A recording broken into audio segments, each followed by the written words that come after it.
TV, Season 4. This is Episode 9, and we are talking about the 9 Gates of the Kingdom of Shadows, which is the Mardukite Chamberlains Necronomicon Revelations, the completion of the Anunnaki Necronomicon Cycle, which composes an intensive educational and practical curriculum that the Mardukites have worked on for the last several years. Now, in the last episode, we were talking about pseudoepigrapha and the aspect of artificial writings being based on perhaps a fictional concept, Necronomicon, or in our case, Club Dumas, the 9 Gates of the Kingdom of Shadows, but that they incorporate it into something different. In the case of the Simonian Necronomicon, a concept perhaps first alluded to in the fiction of H.P. Lovecraft as quote-unquote Necronomicon was later assimilated into the establishment of in the 70s, the revival of the Mardukite tradition, originally in a kind of bastardized form as the Simon Necronomicon. In our case, the 9 Gates of the Kingdom of Shadows does not pretend to be a remake of like Club Dumas or the book in the 9th Gate, but instead takes the concept of darkness and shadows and polarity and the universe and this occult revival that we've been seeing in the last centuries or so, and brings it into something practical and pragmatic and real for our times. Now, it might surprise many occultists to note that this vein of pseudoepigrapha actually runs deeper within the mystic stream than is incredibly realized. For example, all too familiar works that we've actually even talked about on this very channel, such as the Keys of Solomon or the Book of Abramelin, they come to us by no surprise through books within books and fantasies about fantasies, and the authors that are originally the Keys of Solomon not actually being written by Solomon, Book of Abramelin not actually being written by Abramelin. This is a way for this blending of light and shadows, because all of reality being one,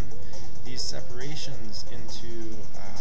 what is real versus what is not. A title such as Necronomicon first appearing in a fictional story and then later being applied to something real, for people to just assume that the application later is just as fictional. I mean, you would think that people would be more intelligent than that, but then given what is obviously evident in global politics and environmental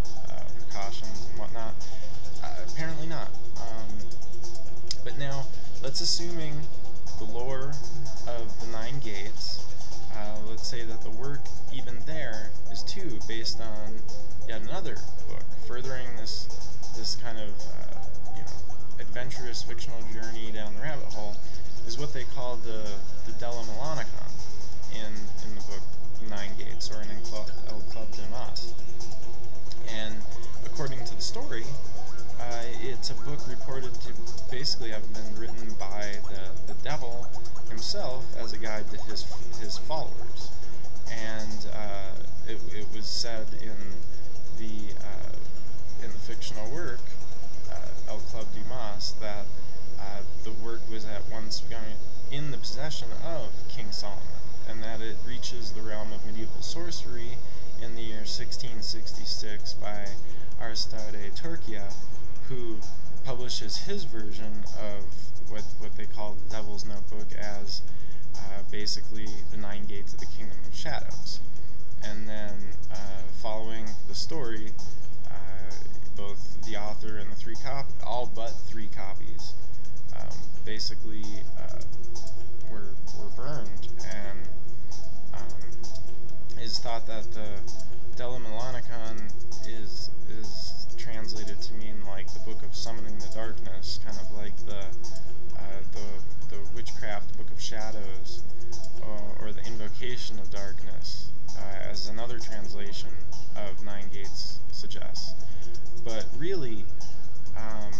it's these origins and what is authentic and what is not. A person must find for themselves what makes sense, and since we live in a world of labels and semantics, it is sometimes through a work of fiction or a work using an alternate history or an alternate concept for which to break through that mental barrier. It seems that even L. Ron Hubbard had used such prior to his, the manifestation of it as Scientology, basic concepts related in novels and Battlefield Earth and things like that. It's about receptivity, and in the world of stimulus and stimulation, such as we have it, various methods and various means are needed to really break through that programming that has already been fairly instilled. So, using the semantics of the Nine Gates, the Kingdom of Shadows, as has been expressed in some prior episodes, we aren't illuminating the shadows or the darkness, or a left-hand path as a means to enlightenment by like others have. Instead, what it is the absolution of these opposites, the actual seeking of mystical oneness that enables this self-honest pursuit of all mystical and magical abilities that people have been pursuing. I mean, there's many ways to do it, and obviously some ways are going to be better than others and more efficient. So, for the example of the Nine Gates of the Kingdom of Shadows, we've lived in a world now where layers and levels and gates have become paramount to our way of thinking. The adventure, the pursuit of the forbidden, ancient books, forbidden books, these are things that can become mental triggers that, unless the route is taken by creative artists, such as the minds behind like the Mardukite Chamberlain efforts, people might not otherwise receive or have access to such ways of thinking and such ways of examining where we've come from and where we are, and possibly where we're going.